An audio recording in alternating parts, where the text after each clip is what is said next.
యొక్క సమ్మె అనేది జూను 10వ తారీఖు నుంచి జూలై 16 వరకు 37 రోజుల పాటు ఈ సమ్మె అనేది కొనసాగడం జరిగింది.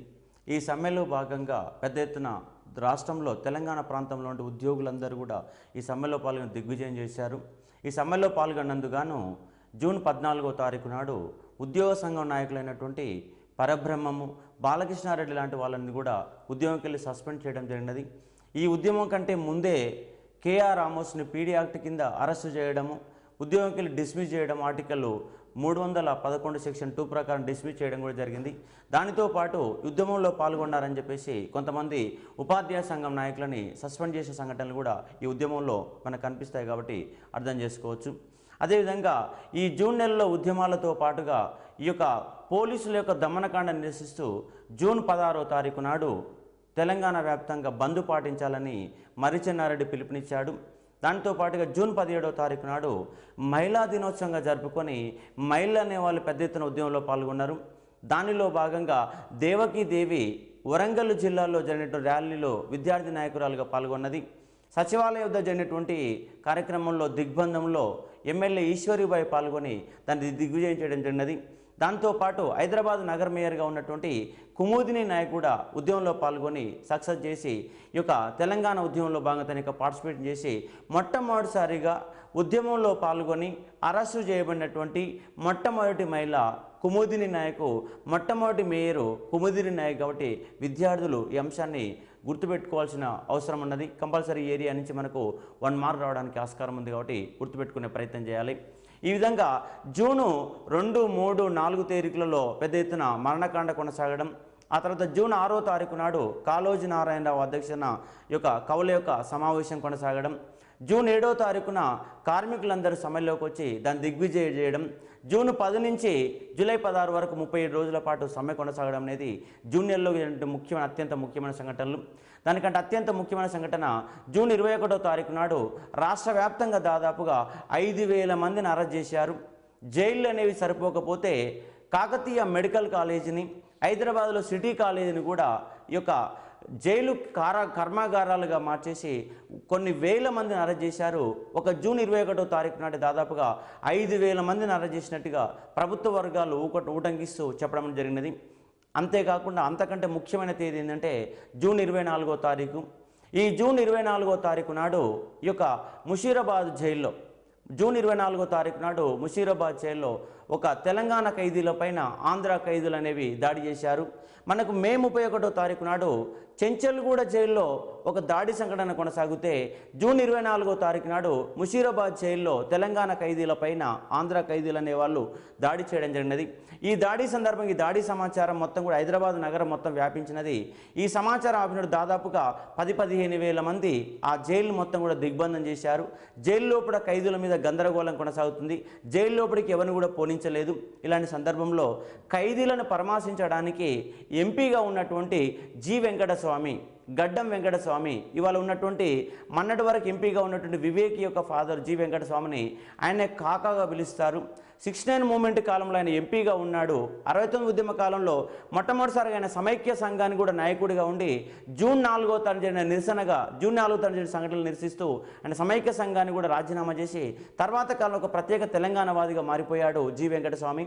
ఆ సందర్భంగా ఆయన ముషీరాబాద్ జైల్లో ఉంటే ఖైదీలను పరామర్శించడానికి రాగానే ఆయన జీపులో వస్తుండగా పోలీసులు అనే వాళ్ళు కాల్పులు జరిపితే ఒక తూటా పోయి ఆ యొక్క జీపు యొక్క ముందల యొక్క టైర్కు దాగిన కారణంగా అది బస్ట్ అయి కింద బోల్తా పడడం జరిగినది. ఈ సందర్భంగా జి వెంకటస్వామికి తీవ్రమైన గాయాలైతే ఆయన తీసుకుపోయి ఆసుపత్రిలో జాయిన్ చేయడం జరిగింది. ఎవరు కూడా ఆ యొక్క జైలు లోపల కూడా గందరగోళం జరిగింది. కొంతమంది లోపల జైల్లో గోడల మధ్య నిప్పు పెట్టగది అగ్నిపర్వతాలాగా మండుతుంటే అక్కడ కొన్ని మంటలు ఆర్పడానికి ఫైర్ ఇంజన్ కూడా వచ్చేస్తే ప్రజలు అనేవాళ్ళు ఎవరు కూడా ఫైర్ ఇంజన్ లోపల పోకుండా అడ్డుకున్న సందర్భాలు మనకు కనిపిస్తాయి. చివరికి అక్కడ పోలీసులు అనేవాళ్ళు వచ్చేసి ప్రజల్ని చెదరగొట్టేసి ఆ ఫైర్ ఇంజన్ల ద్వారా మొత్తం కూడా దాన్ని మంటలు ఆర్పేసే ప్రయత్నం చేశారు. అదేవిధంగా జూన్ 24వ తారీఖు నాడు సాయంత్రం పూట గాంధీ భవన్లో ఒక ప్రత్యేక సమావేశం నిర్వహించారు. ఆ సమావేశం సందర్భంగా మర్రిచెన్నారెడ్డి దాని సమావేశంలో పాల్గొని ప్రసంగిస్తూ ప్రజలందరూ చైతన్యవంతం చేసి ఉద్యమాన్ని మరింత ముందు తీసుకుపోతుందని చెప్పేసి ఆయన ఆవేశపూరితంగా మాట్లాడారు.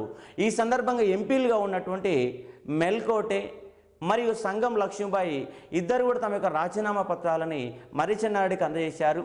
అదేవిధంగా ఆసుపత్రిలో చికిత్స పొందుతున్నటువంటి జి వెంకటస్వామి కూడా తన యొక్క రాజీనామా పత్రాన్ని ఈ యొక్క టీపీఎస్ సమావేశం జరుగుతున్నటువంటి గాంధీ భవన్ పంపడం జరిగింది. ఆ ముగ్గురు యొక్క రాజీనామా పత్రాలని మర్రిచెన్నారెడ్డికి ఇచ్చేసి మీరు ఆమోదింపజేసుకోవచ్చు అని చెప్పేసి వాళ్ళు చెప్పడం కూడా జరిగింది. ఈ సందర్భంగా సమావేశం కంప్లీట్ అయిపోయిన తర్వాత మర్రిచెన్నారెడ్డి ఆసుపత్రిలో చికిత్స పొందుతున్నటువంటి జి వెంకటస్వామిని పరామర్శించే ఒక ప్రయత్నం చేశాడు. అలా ఆయన ఆసుపత్రికి పోయి పరామర్శించి ఇంటికి వచ్చేసరికి దాదాపుగా అర్ధరాత్రి 1 గంట దాటింది. ఈ 1 గంట దాటిన తర్వాత పోలీసులు అనేవాళ్ళు మర్రిచెన్నారెడ్డి యొక్క తలుపు తట్టి ఆ తలుపు తీయగానే సార్ మీ మీద పీడీ యాక్ట్ కేసులు నమోదు చేశాం, మీరు మాకు సహకరించాలి, మీకు సహకరిస్తే మేము ఎలాంటి ఘర్షణ లేకుండా తీసుకుపోవడానికి సాధ్యమవుతుంది, ఆయనతో కోఆపరేట్ చేయాలని చెప్పేసి ఆయన్ని బతిమలాడడం జరిగింది. ఆ సందర్భంగా పోలీసులకు మర్రిచెన్నారెడ్డి కోఆపరేట్ చేయడం జరిగింది. ఆ విధంగా జూన్ 24వ తారీఖు నాడు అర్ధరాత్రి పూట 1 గంటకు గవర్నమెంటు అరెస్టుల పర్వానికి తెరదీసినది.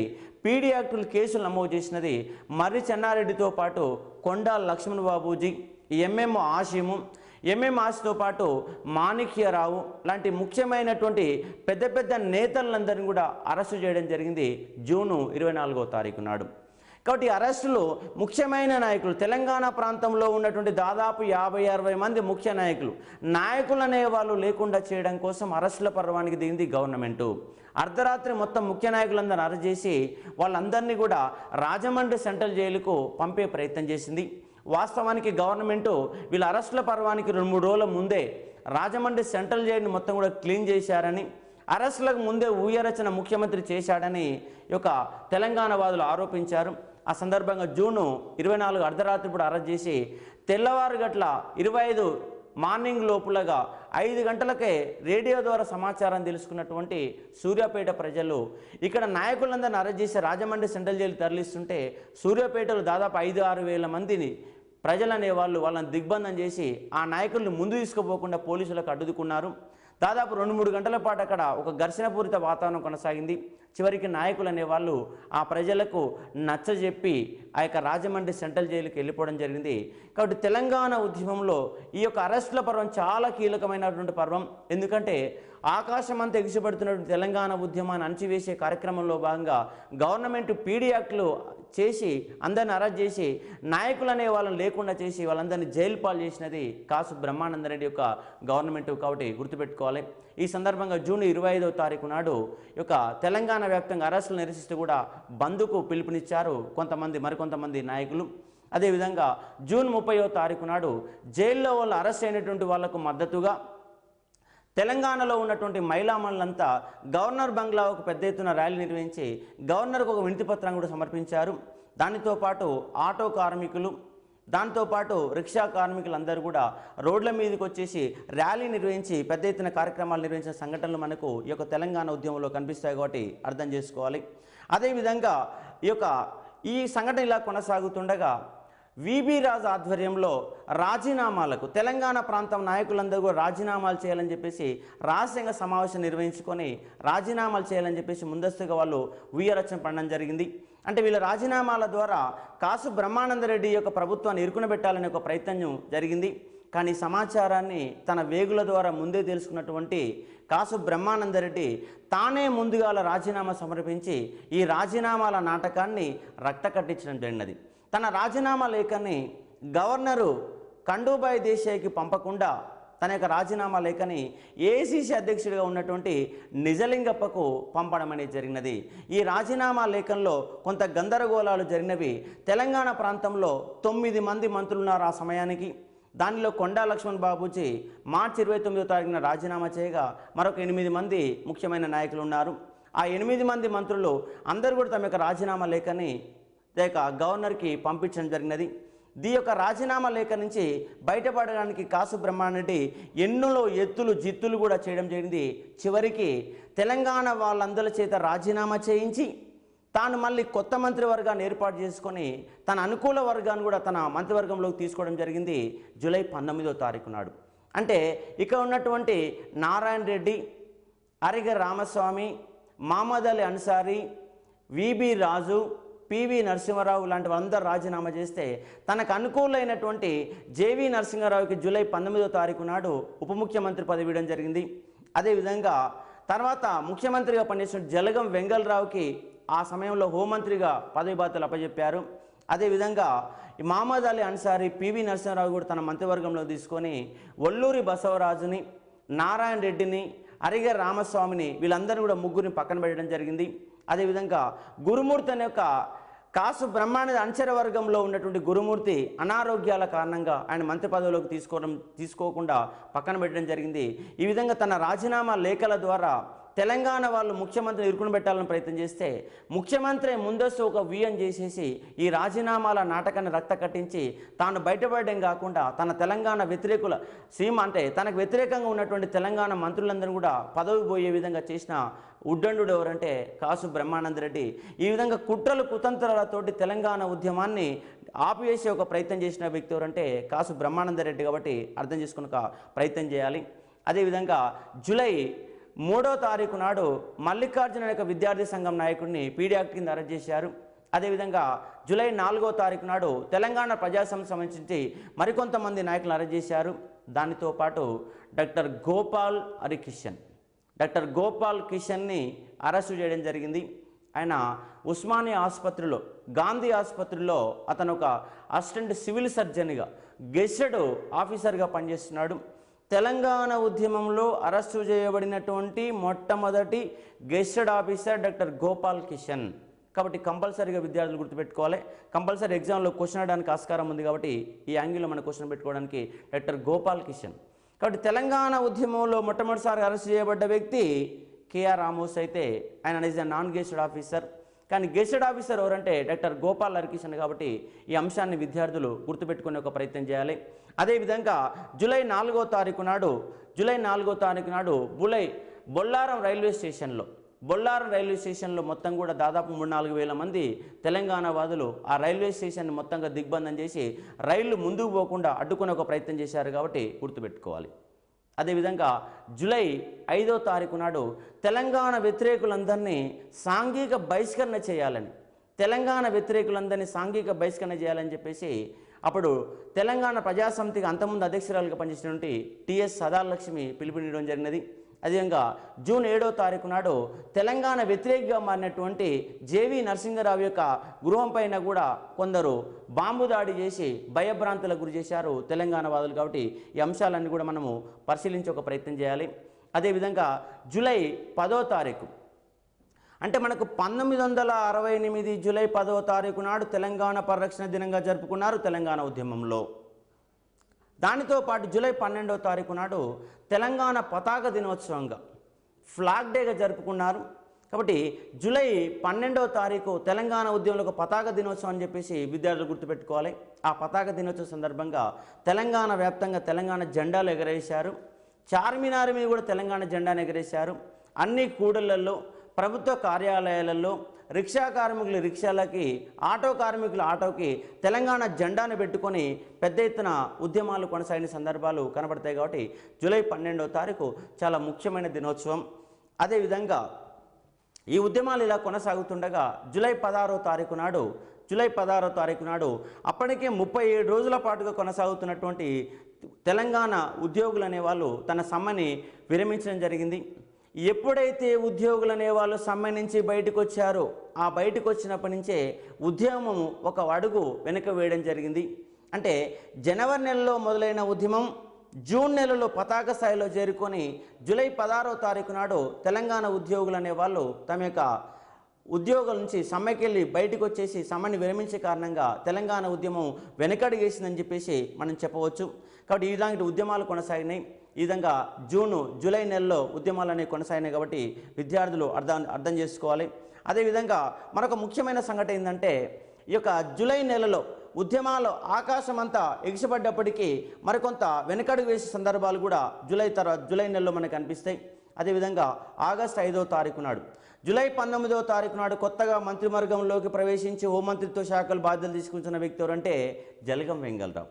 ఈ జలగం వెంగళరావు మొట్టమొదటిసారిగా తన సొంత నియోజకవర్గం పోయినప్పుడు, కొత్తగూడెం పోయినప్పుడు, ఆ కొత్తగూడెంలోని టౌన్ హాల్లో ఆయనకు ఒక సన్మాన సభను ఏర్పాటు చేశారు.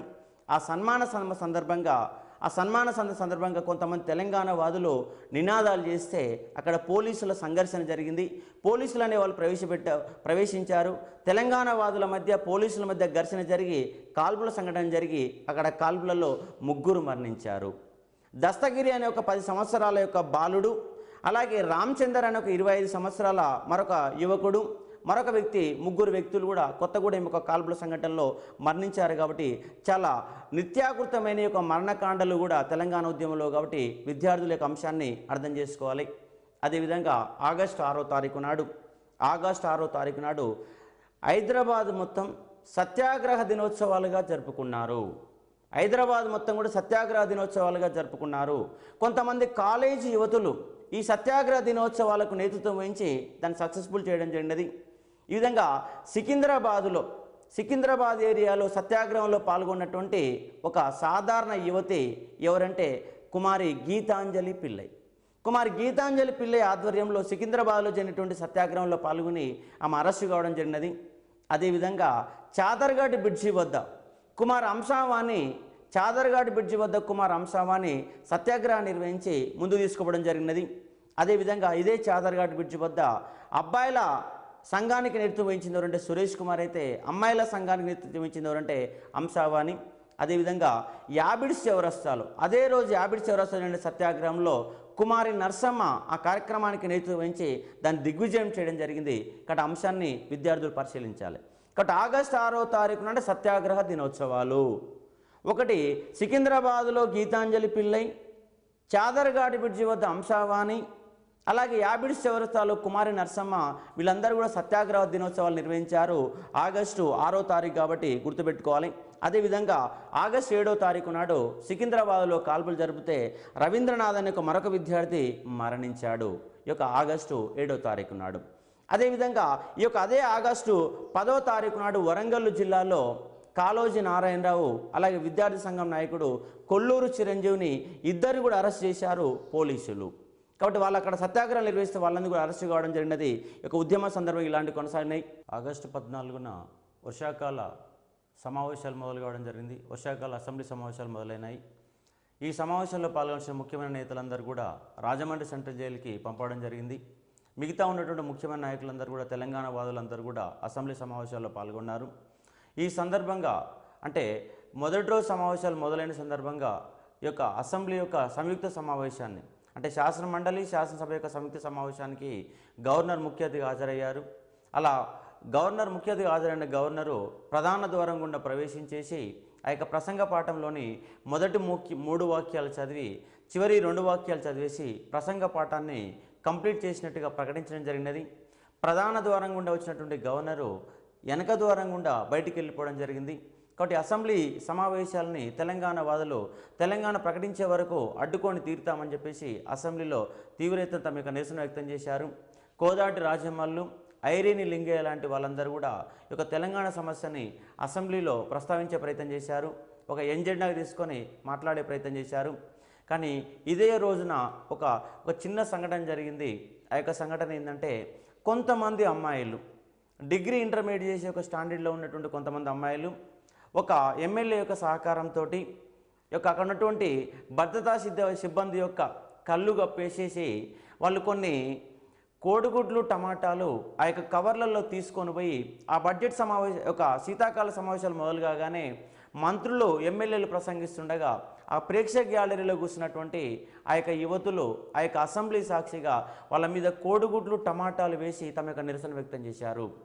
ఆ రోజు నుంచి అప్పుడు అసెంబ్లీ స్పీకర్గా ఉన్నటువంటి బివి సుబ్బారెడ్డి ఆ యొక్క ప్రేక్షక గ్యాలరీని మొత్తంగా తలుపేసేసి మళ్ళీ ఆ సమావేశాలు అయిపోయే వరకు కూడా ఆ యొక్క ప్రేక్షక గ్యాలరీని తీయకుండా అలాగే కొనసాగించాడు బివి సుబ్బారెడ్డి. తెలంగాణ వాదులకు ఎక్కడ కూడా అవకాశం రాకుండా తెలంగాణ సమస్యను ఎజెండాకు చర్చకు రాకుండా ఆయన చాలా జాగ్రత్త పడ్డాడు అప్పుడు స్పీకర్ గారు. అదేవిధంగా అంటే మన ఆంధ్రప్రదేశ్లోని అసెంబ్లీలో తెలంగాణ వాదులకు మాట్లాడడానికి అవకాశం లభించలేదు. కానీ పార్లమెంటులో ఉన్నటువంటి తెలంగాణ ఎంపీలు మాత్రం తమ యొక్క వాదన వినిపించే ప్రయత్నం చేశారు. నిజామాబాద్ ఎంపీ పండిట్ నారాయణ రెడ్డి ఈ సందర్భంగా పార్లమెంటులో ఒక ప్రత్యేక ఒక బిల్లును కూడా ప్రవేశపెట్టేసి ప్రత్యేకంగా తెలంగాణ ఒక చర్చను కూడా మొదలుపెట్టేసి ఒక ప్రైవేటు బిల్లును కూడా ప్రవేశపెట్టిన వ్యక్తులు అంటే నిజామాబాద్ ఎంపీ అప్పుడు ఇండిపెండెంట్ ఎంపీగా ఉన్నటువంటి పండిట్ నారాయణ రెడ్డి ఈ అంశాన్ని గుర్తుపెట్టుకోవాలి. అదేవిధంగా జి వెంకటస్వామి, సంగం లక్ష్మీబాయి, డాక్టర్ మెల్కోటి లాంటి వాళ్ళు కూడా మనకు పార్లమెంటులో కూడా తెలంగాణ అంశాన్ని చాలాసార్లు ప్రస్తావించి తెలంగాణ వాదాన్ని యొక్క పార్లమెంటులో కూడా వినిపించే ఒక ప్రయత్నం చేశారు. కాబట్టి ఆగస్టు 14వ తారీఖున మొదలైనటువంటి ఒక అసెంబ్లీ సమావేశాల సందర్భంగా తెలంగాణ వాదం చర్చకు వచ్చింది. కొంతమంది యువతులు అనే వాళ్ళు తమ యొక్క నిరసన కూడా వ్యక్తం చేసే సందర్భాలు ఉంటాయి. కాబట్టి ఈ అంశాన్ని గుర్తుపెట్టుకోవాలి. అదేవిధంగా ఆగస్టు 15వ తారీఖు భారతదేశం మొత్తం కూడా 3 రంగుల జెండాలు రెపరెపలాడుతున్నవి. దానితో పాటు కొంతమంది తెలంగాణ వాదులు వివేకవర్ధిని కాలేజీలో ఒక ప్రత్యేకమైన సమావేశాన్ని తెలంగాణ వాదాన్ని వినిపించే ఒక ప్రయత్నం చేశారు. అంటే జాతీయ 3 రంగుల జాతీయ జెండాతో పాటు తెలంగాణ జెండా కూడా అదే జెండాతో పాటు ఎగిరేసి తెలంగాణ వాదాన్ని జనానికి వినిపించే ఒక ప్రయత్నం చేశారు. కానీ ఇక్కడ చిన్నపాటు ఒక ఘర్షణ కొనసాగింది. తెలంగాణ వాదులు కొంత ఆందోళన నిర్వహించగా పోలీసులు అనే వాళ్ళు లాఠీచార్జ్ చేస్తే ఈ యొక్క సంఘర్షణలో ఎమ్మెల్యే సుమిత్రాదేవి తీవ్రంగా గాయపడింది. ఆ యొక్క సమావేశంలో పాల్గొన్న కేవీ రంగారెడ్డి కూడా గాయపడ్డారు. అదేవిధంగా టిఎస్ సదాలక్ష్మి కూడా గాయపడడం జరిగింది.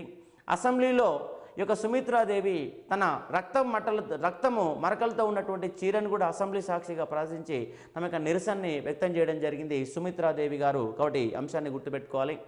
తెలంగాణ ఉద్యమాన్ని పక్కదారి పట్టించడానికి అప్పటి కాసు బ్రహ్మానందరెడ్డి రామగుండంలో ఎరువుల ఫ్యాక్టరీ కోసము 60 కోట్ల రూపాయలు కేటాయిస్తున్నట్టుగా ప్రకటించాడు ఆగస్టు 21వ తారీఖు నాడు. తెలంగాణ ఉద్యమం ఆవేశంగా కొనసాగుతున్న సందర్భంలో తెలంగాణకు ఏదో చేస్తున్నా అని చెప్పే విధంగా చెప్పే ప్రయత్నం చేశారు మన యొక్క కాసు బ్రహ్మానందరెడ్డి గారు. 60 కోట్ల రూపాయలు ప్రకటించారు. కాబట్టి మన కరీంనగర్లో ఉన్నటువంటి రామగుండంలో ఎరువుల ఫ్యాక్టరీ అప్పుడు 60 కోట్ల రూపాయలు కేటాయిస్తే తర్వాత దాన్ని ప్రారంభించారు. అది మళ్ళీ మూతపడింది. మొన్న జస్ట్ ఒక 15 రోజుల క్రితము మన యొక్క కేసీఆర్ గారు దాన్ని మళ్ళీ పునరుద్ధరించి మన నరేంద్ర మోడీ గారితో దాన్ని ప్రారంభించడం జరిగింది. కాబట్టి ఈ అంశాన్ని విద్యార్థులు పరిచయంలోకి తీసుకోవాలి. కాబట్టి 69 ఉద్యమ కాలంలో ఈ యొక్క రామగుండ ఎరువుల ఫ్యాక్టరీని స్థాపిస్తే అది మళ్ళీ మూతపడి మళ్ళీ ఇటీవల కాలంలో దాన్ని మళ్ళీ ప్రారంభించుకోవడం అనేది జరిగింది. కాబట్టి అంశాన్ని విద్యార్థులు దృష్టిలో ఉంచుకోవాలి. అదేవిధంగా జూన్ 24వ తారీఖు నాడు పీడీ యాక్ట్ కింద అరెస్టు చేయబడిన నాయకులందరూ కూడా ఆగస్టు 24వ తారీఖు నాడు విడుదల చేయడం జరిగింది.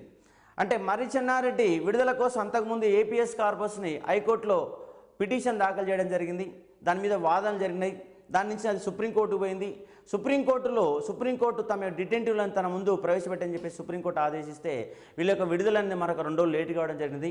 ఆ సందర్భంగా ఆగస్టు నెలలో 26-27 తేదీలో విడుదలైనటువంటి మర్రి చెన్నారెడ్డికి ఢిల్లీ నుంచి తెలంగాణ వారికి వచ్చినటువంటి సందర్భంగా బల్లర్షా వద్ద సిర్పూర్ కాయనర్ వద్ద ప్రతి సందర్భంలో కూడా వాళ్ళకు ఘన స్వాగతం పలికేశారు తెలంగాణ వాదులు. హైదరాబాద్లో బేగంపేట విమానాశ్రయంలో వాళ్ళ స్వాగతం పలికేసి ఆ బేగంపేట విమానాశ్రయం నుంచి చార్మినార్ వరకు కూడా పెద్ద ఎత్తున ర్యాలీ నిర్వహించి తెలంగాణ వాదులు ఘన స్వాగతం పలికారు మర్రి చెన్నారెడ్డికి. ఆ సందర్భంగా ఆగస్టు 29వ తారీఖు నాడు రెడ్డి హాస్టల్లో ఒక సభలో ప్రసంగిస్తూ మర్రి చెన్నారెడ్డి మళ్ళీ ఉద్యమాన్ని కొత్త పుత్తలు దొక్కిస్తామని ఉద్యమాన్ని కొనసాగిస్తామని చెప్పేసి ఆ యొక్క సభ సందర్భంగా ప్రకటించారు. కానీ అవి మాటలకు మాత్రమే పరిమితమైనవి. వీధుల్లో ఉన్నటువంటి ఉద్యమాన్ని కేవలము పత్రికా కార్యాలయాలకు పత్రికా ప్రకటనలకు అసెంబ్లీకి మాత్రమే పరిమితం చేశారు. కాబట్టి జనవరి నెలలో మొదలైన ఉద్యమం మే నెల వచ్చేసరికి పతాక స్థాయికి అందుకొని జూన్ నెలలో మరింత ముందుకు పోయి జూలై నెలలో క్రమంగా తగ్గుతూ సెప్టెంబర్ నెల వరకు ఉద్యమం అనేది బాగా వెనుకపట్టుపడడం జరిగింది. ఈ నాయకులందరూ రాజమండ్రి సెంట్రల్ జైల్లో శిక్ష అనుభవించిన తర్వాత వాళ్ళ యొక్క నిర్లిప్తత రావడం జరిగింది. ఉద్యమాన్ని ముందు తీసుకుపోకుండా వెనక తీసుకుపోయే ప్రయత్నం చేశారు. అదేవిధంగా సెప్టెంబరు 2వ తారీఖున విడుదల చేయబడిన కొండా లక్ష్మణ్ బాబూజీ అసెంబ్లీ సాక్షిగా తెలంగాణ వాదాన్ని వినిపించే ప్రయత్నం చేశారు. కొంతమంది తెలంగాణ ఎమ్మెల్యేలకి అప్పటి ముఖ్యమంత్రి కాసు బ్రహ్మానందరెడ్డికి అసెంబ్లీలో తెలంగాణ సమస్య పైన 70 నిమిషాల పాటు వాగ్వాదం కొనసాగింది. తెలంగాణ మీద గట్టిగా నిలదీసే ప్రయత్నం చేశారు ఈ సందర్భం. కాబట్టి విద్యార్థులు అనే వాళ్ళు అర్థం చేసుకోవాలి. కొండా లక్ష్మణ బాబూజీ అప్పటికి మంత్రి పదవి రాజీనామా చేసి సాధారణ ఎమ్మెల్యేగా ఉన్నట్టు కొండా లక్ష్మణ బాబూజీ ఆ యొక్క ఉద్యమం గురించి, అన్యాయాల గురించి, అక్రమాల గురించి అసెంబ్లీ సాక్షిగా నిలదీసే ప్రయత్నం చేశారు. అదేవిధంగా సెప్టెంబర్ 8వ తారీఖు నాడు అరెస్టు చేయబడిన విద్యార్థి నాయకుడు శ్రీధర్ రెడ్డి కూడా విడుదల చేయబడ్డాడు. ఆ తర్వాత ఆయన కూడా ఉద్యమాన్ని ముందుకు చెప్పేసి ఆ సందర్భంగా ప్రకటించడం జరిగింది. దానితో పాటు వరంగల్ జిల్లాలో సెప్టెంబరు 19వ తారీఖు నాడు వైద్య విద్యార్థి అంటే కొల్లూరు చిరంజీవి ఆయన కూడా అరెస్ట్ చేయబడిన తర్వాత విడుదలైన తర్వాత ఆయన ఉద్యమాన్ని వెనుకవైపు ఉద్యమాన్ని తాత్కాలికంగా విరమిస్తున్నామని చెప్పారు. ఆయన ఒక నినాదం ఇచ్చాడు, ఏమనంటే study and struggle, study and struggle అనే నినాదాన్ని ఇచ్చింది ఎవరంటే కొల్లూరు చిరంజీవి, వైద్య విద్యార్థి, వరంగల్ విద్యార్థి. అదే విద్యార్థి తర్వాత కాలంలో కరీంనగర్ మావోయిస్టు నక్సలైట్ యొక్క కార్యదర్శి కూడా పనిచేశారు. అంటే ఇక్కడ తెలంగాణ ఉద్యమంలో ఒక అంశాన్ని పరిశీలించాలి. తెలంగాణ ఉద్యమం ఆగిపోయిన తర్వాత, తెలంగాణ ఉద్యమం ఫెయిల్యూర్ అయిన తర్వాత దీనిలో పాల్గొనే విద్యార్థి నాయకులందరూ తర్వాత కాలంలో నక్సలైట్గా మారి తెలంగాణ ఉద్యమాన్ని మరో పదంలో ముందు తీసుకుపోయే ప్రయత్నం చేశారు. కాబట్టి ఈ అంశాన్ని విద్యార్థులు గుర్తుపెట్టుకోవాలి. కాబట్టి 69 ఉద్యమము ఫెయిల్యూర్ అయిన కారణంగా తమ యొక్క ఆశల పల్లకిలో ఆశలతో ఉన్నటువంటి చాలామంది విద్యార్థులు మరొక దారిని ఎన్నుకున్నారు. ఆ మార్గమే తర్వాత 69 ఉద్యమం తర్వాత మరొక రూపంలో నక్సలైట్ రూపంలో కనిపిస్తుంది. అది కరీంనగర్ జిల్లాలో, ఆదిలాబాద్ జిల్లాలో విద్యార్థి నాయకులందరూ తర్వాత కాలంలో నక్సలైట్ నాయకులుగా మారి తెలంగాణ ఉద్యమాన్ని మరికొంత ముందుకుపోయే ప్రయత్నం చేశారు. కాబట్టి గుర్తుపెట్టుకోవాలి. అదేవిధంగా సెప్టెంబర్ 19వ తారీఖు నాడు తెలంగాణ వాదులందరూ కూడా కాసు బ్రహ్మానందరెడ్డి రాజీనామా చేయాలని చెప్పేసి డిమాండ్ చేశారు. ఆ సందర్భంగా తన రాజీనామాని తప్పించుకోవడానికి ఢిల్లీలో ఒక ఏసీ సమావేశం, ప్రత్యేక సమావేశం ఉంటే ఆ సమావేశానికి పోకుండా కూడా కాసు బ్రహ్మానందరెడ్డి అనారోగ్యం అనే పేరుతోటి ఆయన వెనకడిగేయడం జరిగింది. దానితో పాటు సెప్టెంబర్ నెలలో కొండా లక్ష్మణ్ బాబుజీ స్పందిస్తూ సీఎం కాసు బ్రహ్మానందరెడ్డి రాజీనామా చేస్తే ఉద్యమం తాత్కాలికంగా నిలిపివేయవచ్చు అని చెప్పేసి ఆయన ఒక ప్రకటన జారీ చేశాడు. అదేవిధంగా ఆ సమయానికి శీతాకాల సమావేశ విడిది కోసం హైదరాబాద్కు వచ్చినటువంటి భారత రాష్ట్రపతి వివి గిరి గారిని మన యొక్క మర్రి చెన్నారెడ్డి లాంటి వ్యక్తులు కలుసుకొని ప్రస్తుతానికి విద్యార్థులందరినీ పాఠశాల వైపు పంపిస్తున్నామని, ఉద్యమం నుంచి విద్యార్థులందరినీ విరమింపజేసి వాళ్ళందరినీ విద్యా వ్యవస్థ వైపు మళ్లిస్తున్నామని చెప్పేసి రాష్ట్రపతికి ఆయన హామీ ఇచ్చారు. ఆ సందర్భంగా వివి గిరి గారు ఇది చాలా మంచి పరిణామం, ఇప్పటికే విద్యార్థులు అనేవాళ్ళు చాలా చదువును కోల్పోయారు. ఎందుకంటే మార్చి 8, 9 తారీఖు నాడు రెడ్డి హాస్టల్లో జరిగినటువంటి సమావేశం అనంతరము విద్యార్థులు అనేవాళ్ళు సమ్మెబాట పెట్టారు. దాదాపు 6 నెలల కాలం ఎక్కడ కూడా పాఠశాలకు పోకుండా, కాలేజీలు పోకుండా విద్యా వ్యవస్థ కంప్లీట్గా దూరంగా ఉండి విద్యార్థులు అనేవాళ్ళు ఉద్యమాన్ని నడిపిన తీరు మన 69 ఉద్యమంలో కనిపిస్తుంది. కాబట్టి విద్యార్థులు అనేవాళ్ళు ప్రముఖ పాత్ర పోషించేసి సెప్టెంబర్ నుంచి పాఠశాల వైపు అడుగులు వేయాలని చెప్పేసి సెప్టెంబర్ 23వ తారీఖు నాడు విద్యార్థులు రాష్ట్రపతి సమక్షంలో మర్రి చెప్తూ విద్యార్థులందరినీ మళ్ళీ పాఠశాల వైపు, కాలేజీ వైపు మళ్లిస్తున్నామని చెప్పేసి మర్రి చెన్నారెడ్డి గారు ప్రకటించడం జరిగింది. దాంతోపాటు అక్టోబర్ 8వ తారీఖు నాడు గుమస్తాల సంఘం పి వాసుదేవ్ కూడా ఉద్యమం నుంచి మనం విరమించుకుంటున్నామని చెప్పేసి ఆయన ప్రకటించాడు. ఎందుకంటే అప్పటికే 2-3 నెలలుగా ఉద్యమాలు చేసినటువంటి ఈ యొక్క గుమస్తాల సంఘం నాయకులు కూడా అప్పటికి జీతాలందరికీ ఇబ్బంది పడుతున్నారు. కాబట్టి తాత్కాలికంగా ఉద్యమాన్ని నిలిపేసి మళ్ళీ సాధారణ పరిస్థితులలో పాల్గొంటామని చెప్పేసి పి వాసుదేవ్ అనే మన యొక్క గుమస్తాల సంఘం నాయకులు కూడా ప్రకటించడం అనేది జరిగింది. ఇక్కడ అర్థం చేసుకోవాలి. ఇలాంటి సమయంలో ప్రజలందరూ తమ పదవులకు రాజీనామా చేసి మున్సిపల్ కౌన్సిలర్ నుంచి పై స్థాయిలో ఉండి ఎంపీ వరకు ప్రతి ఒక్కరు కూడా రాజీనామా చేయాలని చెప్పేసి ఉద్యమాన్ని బలపరుస్తూ చార్ కమాన్ వద్ద సికింద్రాబాద్లోని చార్ కమాన్ వద్ద కొంతమంది నిరాదీక్ష చేపట్టారు. కె గోవిందు మరియు గుజరాత్ గాయమిక ఫోటోగ్రాఫరు స్వయం ప్రకాష్ అనే ఇద్దరు కూడా సికింద్రాబాద్లో వాళ్ళు దీక్షలు మొదలుపెట్టి, సత్యాగ్రహాలు మొదలుపెట్టి ప్రతి ఒక్కళ్ళు రాజీనామా చేయాలని చెప్పేసి డిమాండ్ పెట్టారు. అలా రాజీనామా చేసినప్పుడు తెలంగాణ రాష్ట్రం అనేది ప్రకటించబడుతుందని చెప్పేసి వాళ్ళు చెప్పడం జరిగింది. ఇలా ఉద్యమాలు కొనసాగుతుండగా మర్రి చెన్నారెడ్డి ఒక ప్రకటన జారీ చేస్తూ ప్రస్తుతానికి విద్యార్థులు అనే వాళ్ళు పాఠశాలకు వెళ్ళాలని, విద్యార్థుల స్థానంలో రాజకీయ నాయకులు, సాధారణ ప్రజలనే వాళ్ళు ఉద్యమాలు చేస్తారని, అక్టోబర్ 10వ తారీఖు నుంచి రాష్ట్ర వ్యాప్తంగా, తెలంగాణ వ్యాప్తంగా 3 లక్షల మంది సత్యాగ్రహంలో పాల్గొంటారని చెప్పేసి మర్రి చెన్నారెడ్డి ప్రకటించారు. అదేవిధంగా మల్లికార్జున అనే విద్యార్థి కూడా విద్యార్థులు అనే వాళ్ళు పాఠశాల వైపు వెళ్ళాలని చెప్పేసి ఆయన పిలుపునివ్వడం జరిగింది. ఇలాంటి సమయంలో మల్లికార్జున మీద తీవ్రమైన విమర్శలు పెరిగిపోతే ఆ విమర్శల నుంచి తట్టుకోవడానికి మల్లికార్జున్ సికింద్రాబాద్లో ఉన్నటువంటి గాంధీ విగ్రహం వద్ద అక్టోబర్ 10వ తారీఖు నాడు ఆమరణ నిరాదీక్ష మొదలుపెట్టాడు.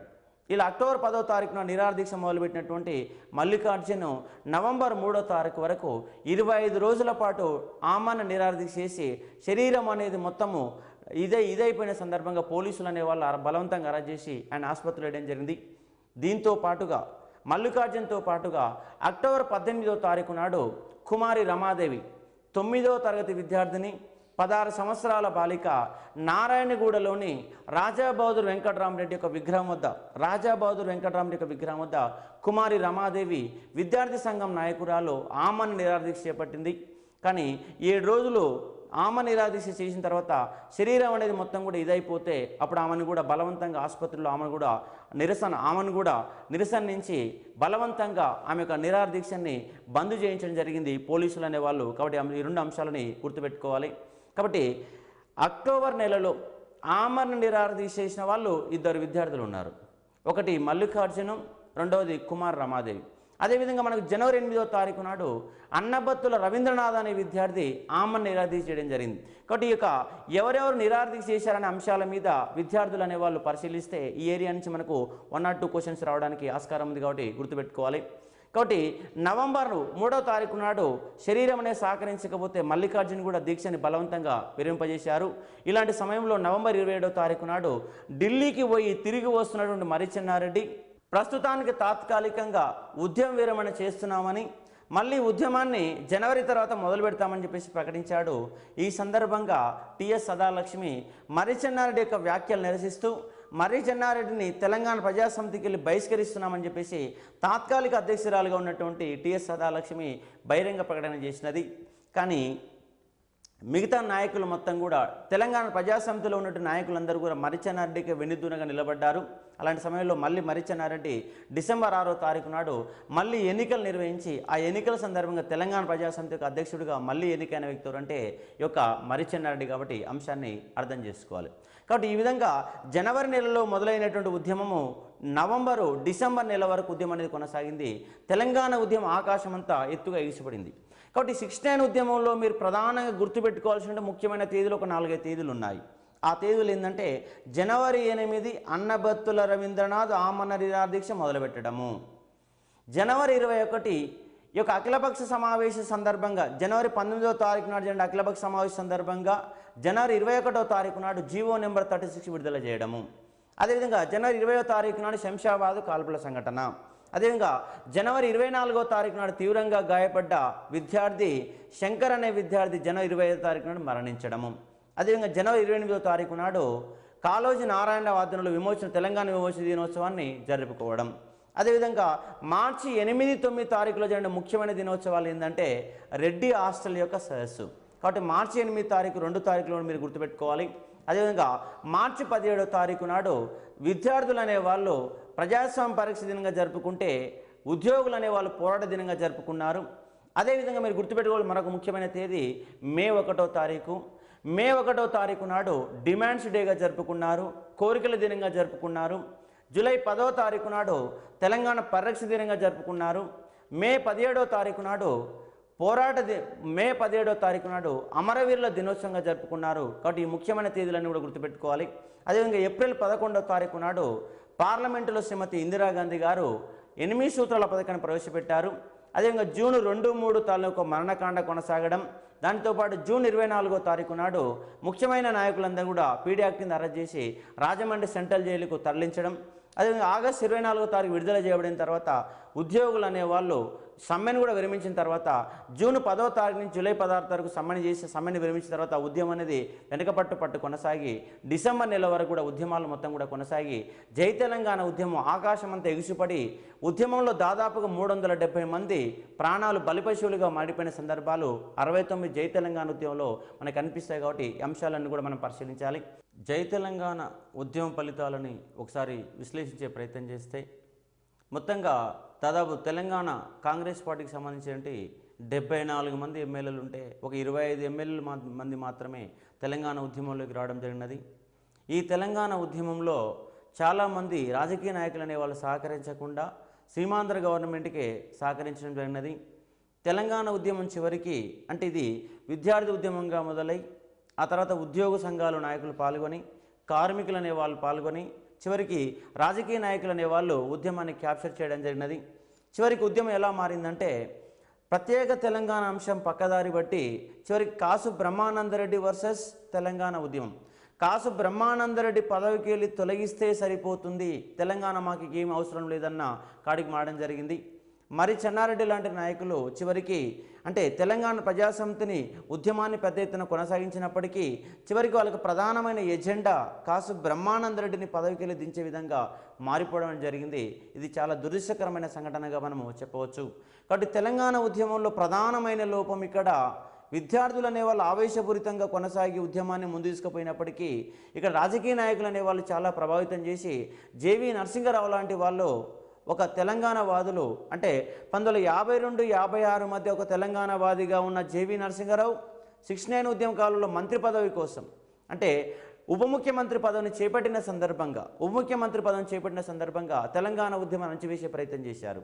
అదేవిధంగా తెలంగాణ ప్రాంతంకి వెళ్ళి ఖమ్మం జిల్లాకు సంబంధించిన జలగం వెంగళరావు అంటే ఈయన సీమాంధ్ర మూలాలు ఉన్నప్పటికీ చివరికి హోమ్ మినిస్టర్ పదవిని చేపట్టి తెలంగాణ ఉద్యమాన్ని అణచివేసే ఒక ప్రయత్నం చేశారు. కాబట్టి తెలంగాణ వాదుల చేతనే తెలంగాణ ఉద్యమాన్ని అణిచివేయించిన గనుడు ఎవరంటే ఈ యొక్క కాసు బ్రహ్మానందరెడ్డి గారు. కాబట్టి తెలంగాణ ఉద్యమంలో రాజకీయ నాయకుల యొక్క ప్రధాన లోపం ఇక్కడ మనకు కనిపిస్తుంది. ఉద్యమం పెద్ద ఎత్తున ఆకాశమంతా కొనసాగినది. కానీ ఉద్యమం కూడా చదువుకున్న వాళ్ళ వరకే అక్షరాస్యులకు మాత్రమే పరిమితమైంది. ఉద్యమం అనేది గ్రామ స్థాయికి పాకలేకపోయింది. దీనికి గల ప్రధాన ఉదాహరణ చెప్పుకోవచ్చు. తెలంగాణ ప్రజాసమితి అంటే గ్రామ స్థాయిలో జరిగిన ఎన్నికలలో ఓడిపోయి మిగతా ఎన్నికలలో గెలుపొందడం అనేది ప్రధానంగా మనము చెప్పుకోవచ్చు. అలాగే తెలంగాణ ఉద్యమాన్ని ఒక అమరుల రూపంలో ఒకసారి మనము పరిశీలించే ఒక ప్రయత్నం చేస్తే మనకు 1952లో ముల్కీ ఉద్యమాల సందర్భంగా దాదాపుగా 18 మంది మరణించారు. 18 మంది మరణించారని జస్టిస్ జగన్మోహన్ రెడ్డి కమిటీ కూడా తీర్మానంలో చెప్పడం జరిగింది, కమిటీ రిపోర్ట్లో చెప్పడం జరిగింది. అదేవిధంగా 69 ఉద్యమంలో దాదాపుగా 370 మంది అమరులైపోయారు. తుపాకీ కాల్పులకు మరణించడం జరిగింది. జూన్ 4వ తారీఖు నాడు చుంచు చంద్రమౌళి వరంగల్ జిల్లాలో చుంచు చంద్రమౌళి అనే విద్యార్థి నాయకుడు దమ్ముంటే కాల్చండి చెప్పేసి ముందుకు పోతే ఈ యొక్క ఈశాన్య రాష్ట్రాలకు సంబంధించిన పోలీసులు అనే వాళ్ళు అక్కడికక్కడే కాల్చి చంపేస్తే అతను అక్కడక్కడ అమరవీరుడుగా మారడం అనేది జరిగినది. కాబట్టి ఎప్పుడు కూడా నిత్యం తెలంగాణ బలిదానాల వీణగా మారిపోయినది. తెలంగాణ సాయుధ పోరాటంలో దాదాపు 6,000 మంది మరణించారు.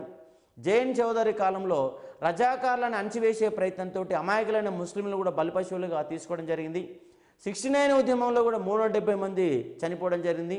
అదేవిధంగా 2009 తర్వాత తెలంగాణ రాదో ఏమని చెప్పేసి ఆత్మహత్యలు చేసుకున్న వాళ్ళు 1000 మందికి పైన ఉన్నారు. ఇలా ఏ రాష్ట్ర చరిత్రలో కూడా కనిపించని విధంగా కొన్ని వందల మంది 1000 మంది బలిదానాలు చేసినటువంటి బలిదానాల ఫలితమే ఇవాళ తెలంగాణ రాష్ట్రమని చెప్పవచ్చు. కాబట్టి జై తెలంగాణ ఉద్యమంలో చాలామంది అమరులైపోయారు.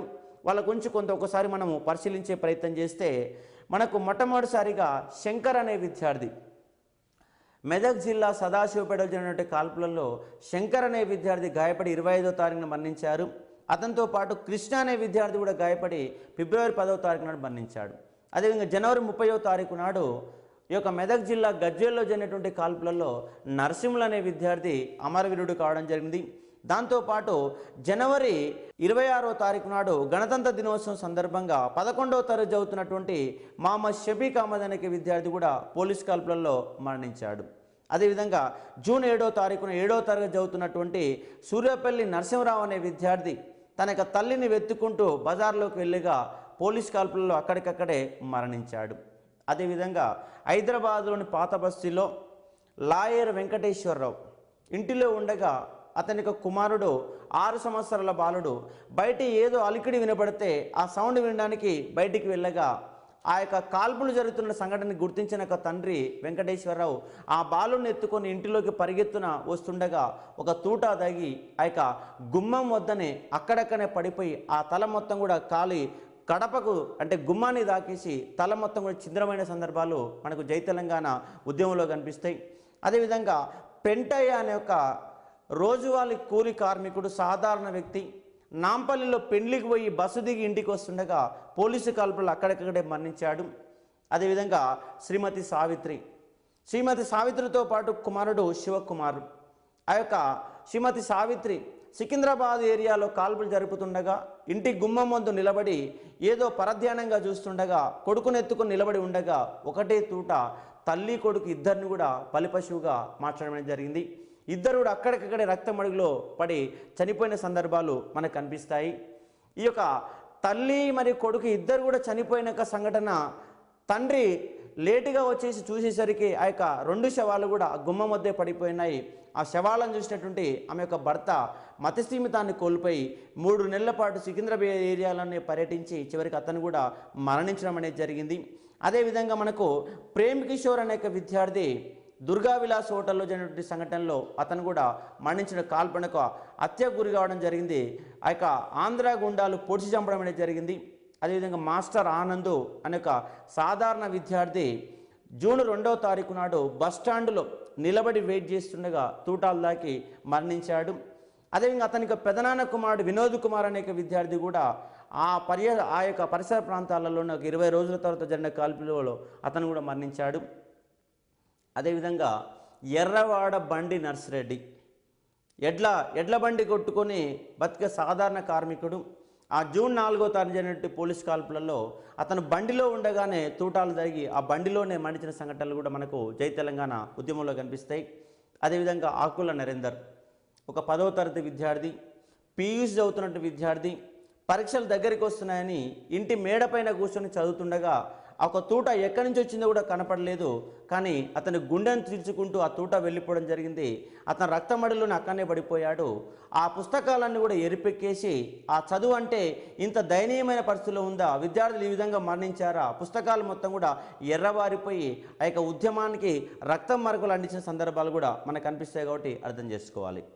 అదేవిధంగా పి సర్వారెడ్డి, ప్రకాష్ కుమార్ జైన్ అనే విద్యార్థులు కూడా మార్చి 28వ తారీఖు నాడు సుప్రీంకోర్టు తీర్పు ములికీ నిబంధన రాజ్యాంగ విరుద్ధమని సుప్రీంకోర్టు తీర్పిస్తే ఆందోళన నిర్వహిస్తుండగా జమే ఉస్మానియా సంఘటనలో వాళ్ళిద్దరూ కూడా మంటల్లో చిక్కుకొని మరణించడం అనేది జరిగింది.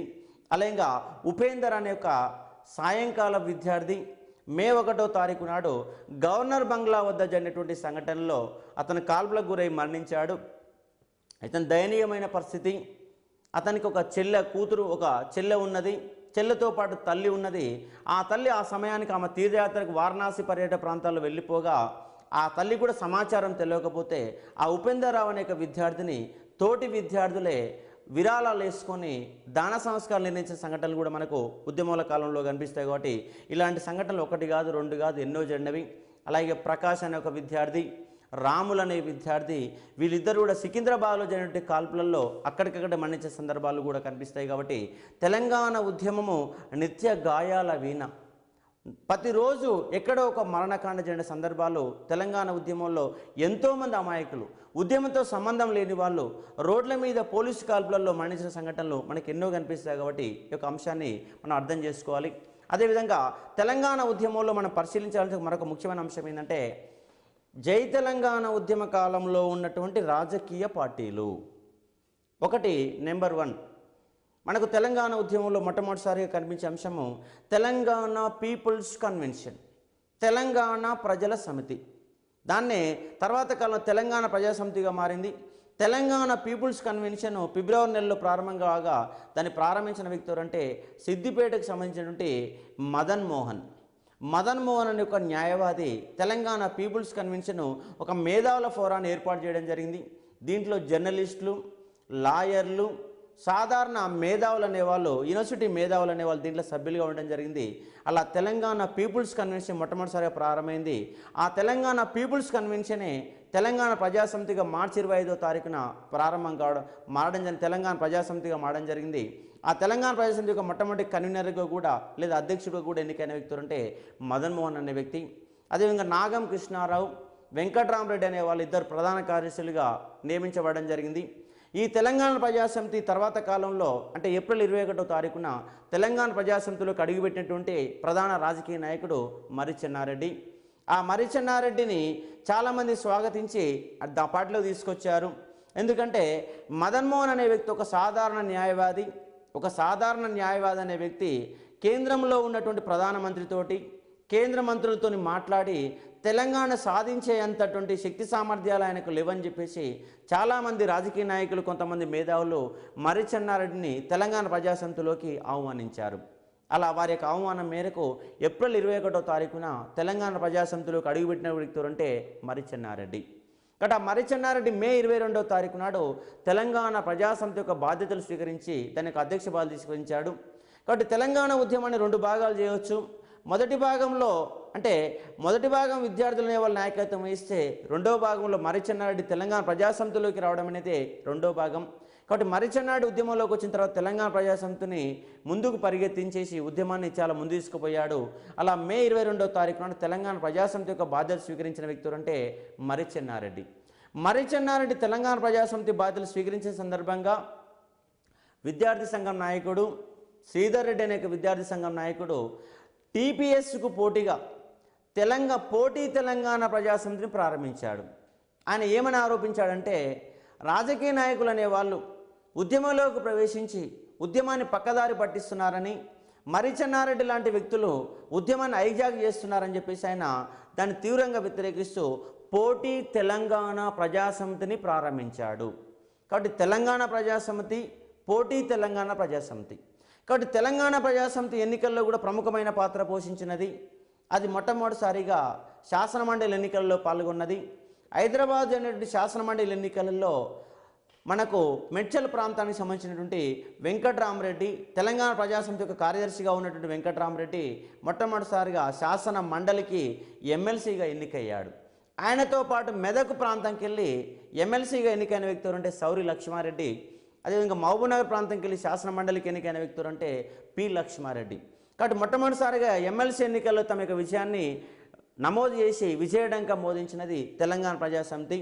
అదేవిధంగా ఖైరతాబాద్కు జరిగినటువంటి ఉప ఎన్నికలలో కూడా తెలంగాణ ప్రజాసమితి ఎన్నికల్లో పోటీ చేయడం జరిగినది.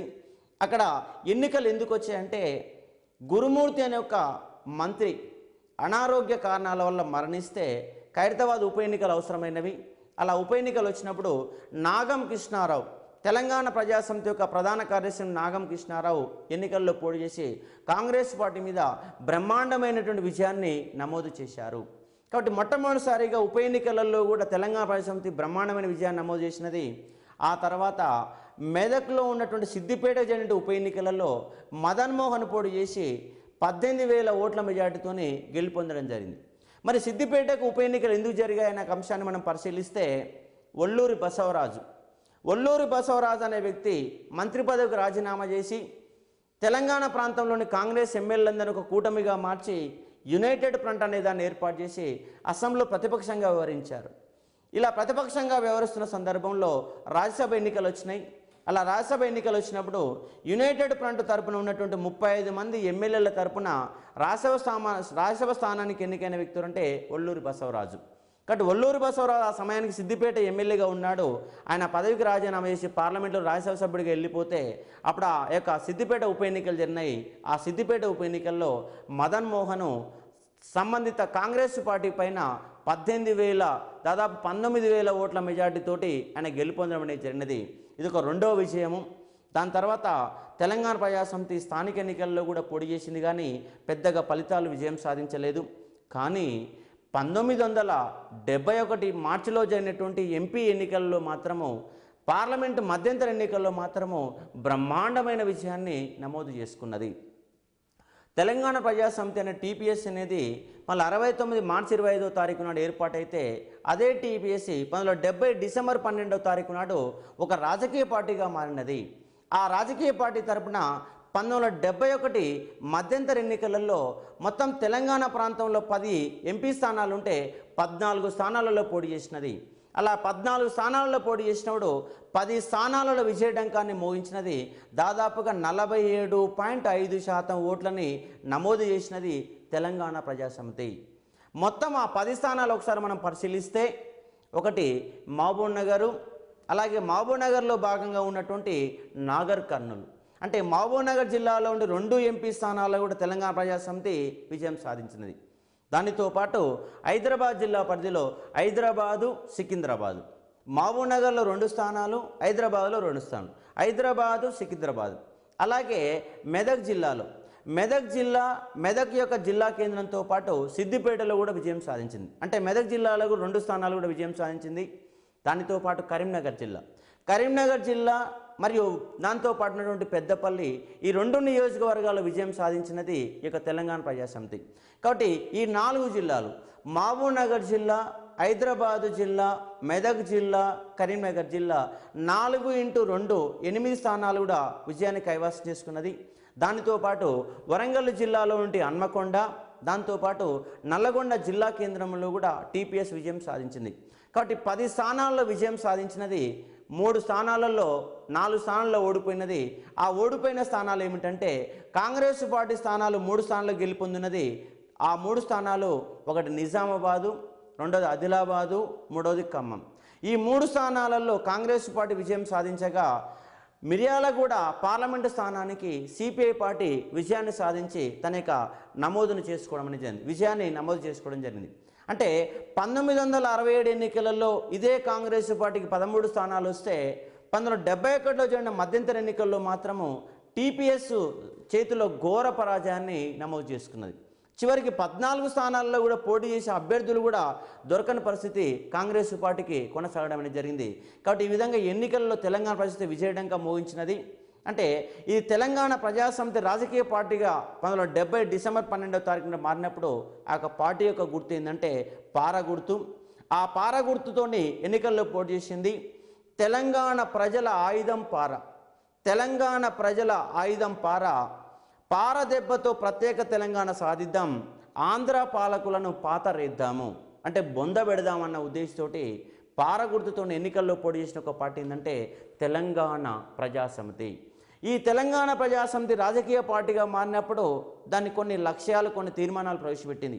ఆ లక్ష్యాల తీర్మానాలు ఏంటంటే జనవరి 1వ తారీఖుని మృతివీరుల దినంగా పాటించాలని తీర్మానం చేసినది. రెండవ లక్ష్యం ఏంటంటే మృతివీరుల యొక్క స్మృత్యర్థం, జ్ఞాపకార్థం స్తూపాలు నిర్మించాలని డిమాండ్ పెట్టినది.